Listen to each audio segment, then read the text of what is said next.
तो दोस्तों आज हम बात करने वाले हैं द सोpranos सीजन 1 के एपिसोड 2 की, जहां कहानी और भी गहरी और खतरनाक हो जाती है। टोनी और उसका पूरा क्रू एक ऑफिस के बाहर बैठकर पैसों की घड़ियां गिन रहा होता है। टीवी पर एक पुराने मॉब एसोसिएट का इंटरव्यू चल रहा होता है। वो मॉब एसोसिएट कहता है कि मॉब्स अब कोई खतरा नहीं रहे, और ये बात सुनकर टोनी और उसका पूरा क्रू हंस जाता है और उनका मजाक उड़ाता है। उसी रात क्रिस और उसका दोस्त ब्रेंडन एक ट्रक ड्राइवर को गन पॉइंट पर रोक लेते हैं। ये लोग ट्रक ड्राइवर से डीवीडी प्लेयर से भरा हुआ ट्रक छीन लेते हैं। ट्रक का ड्राइवर उन लोगों से कहता है कि वो उसकी थोड़ी पिटाई कर दें, ताकि उसके मालिक को लगे कि ट्रक के ड्राइवर ने फाइट करने की कोशिश तो करी। कुछ पल के कंफ्यूजन के बाद ये लोग ट्रक ड्राइवर को थोड़ा सा पीट देते हैं। अगली सुबह टोनी अपनी रूटीन में होता है। कैरमेला उसे बताती है कि एजे के साइंस टीचर मिस्टर मिलर की कार चोरी हो गई है। टोनी पहले तो इस बात को इग्नोर करता है, लेकिन कैरमेला उससे कहती है कि वो कार का पता लगाए, और आखिरकार टोनी कहता है कि वो उस कार के बारे में पता करेगा। क्रिस और ब्रेंडन बाडाबिंग नाम के स्ट्रिप क्लब में माल डिलीवर करते हैं। ब्रेंडन टोनी को इम्प्रेस करने की कोशिश करता है, लेकिन टोनी उसे सीरियसली नहीं लेता। बाद में टोनी क्रिस से कहता है कि उसे ब्रेंडन बिल्कुल भी पसंद नहीं है, क्योंकि वो ड्रग्स लेता है।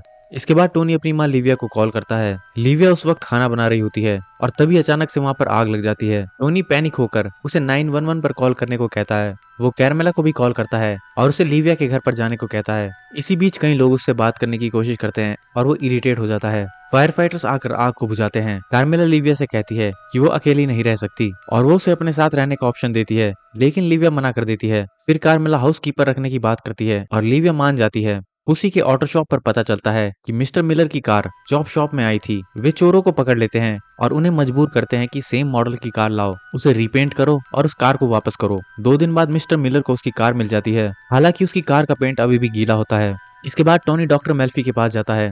वो बताता है कि कैरमेला उसकी माँ को घर लाने में कंफर्टेबल नहीं है, और उसकी सिस्टर्स भी जिम्मेदारी नहीं लेना चाहती। मिल्फी उससे उसकी माँ के साथ रिश्ते के बारे में पूछती है, और ये बात सुनकर टोनी थोड़ा इरिटेट हो जाता है। इसके बाद टोनी लिविया के घर में जाकर उसे फूल देता है। लिविया उसकी हाउसकीपर पर चोरी का आरोप लगाती है, और टोनी समझ जाता है कि लिविया झूठ बोल रही है। लिविया बताती है कि जूनियर उससे मिलना चाहता है।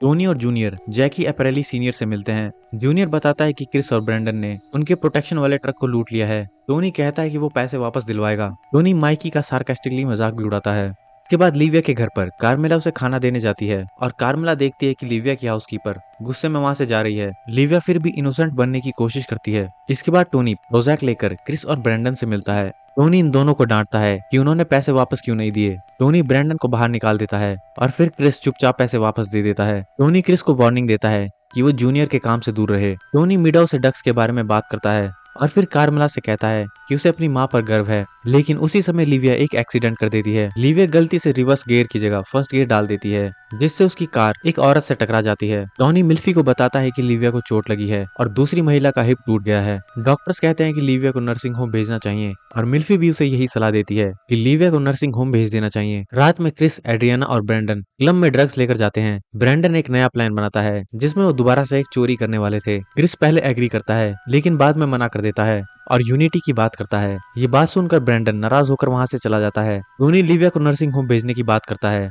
लिविया बताती है कि उसने अपनी सारी ज्वेलरी टोनी की कजन जोसेफिन को दे दी है, और ये बात सुनकर टोनी काफी गुस्सा हो जाता है। टोनी लिविया को ग्रीन ग्रोव में ले जाता है और पेपर पर साइन करवाता है। अगले दिन ब्रेंडन फिर से ट्रक रॉबरी करता है, लेकिन इस बार गड़बड़ हो जाती है। उससे गलती से गोली चल जाती है, और ये गोली सीधा ड्राइवर को लगती है, जिससे ड्राइवर की मौत हो जाती है। बाकी लोग वहां से भाग जाते हैं, और ब्रेंडन पैनिक हो जाता है। क्रिस टोनी को कॉल करता है। टोनी गुस्से में मीटिंग बुलाता है। वो दोनों को डांटता है और माल वापस करने को कहता है। टोनी लिविया के घर का सामान पैक करता है, और वो अपने बचपन की यादों को याद करता है और इमोशनल होकर रोने भी लगता है। तभी उसे फिर से पैनिक अटैक आ जाता है। इसके बाद टोनी मिल्फी के पास ये सब बातें बताता है। मिल्फी कहती है कि उसने सही किया, लेकिन वो कहती है कि उसके अंदर गुस्सा है जो वो दूसरों पर निकालता है। ये बात सुनकर टोनी फिर से गुस्से में वहां से चला जाता है और सेशन को बीच में ही छोड़ देता है। अंत में बाडाबिंग स्ट्रिप क्लब में टोनी बारटेंडर को बुरी तरह से पीटता है, वो भी सिर्फ इस बात पर क्योंकि वो बारटेंडर फोन को ठीक से इस्तेमाल नहीं कर पाया था। और टोनी की यह हरकत साबित करती है कि टोनी का गुस्सा अब उसके नियंत्रण से बाहर हो चुका है। एपिसोड सेकंड हमें दिखाता है कि टोनी के अंदर का इमोशनल कॉन्फ्लिक्ट कितना डेंजरस बनता जा रहा है। एक तरफ फैमिली इश्यूज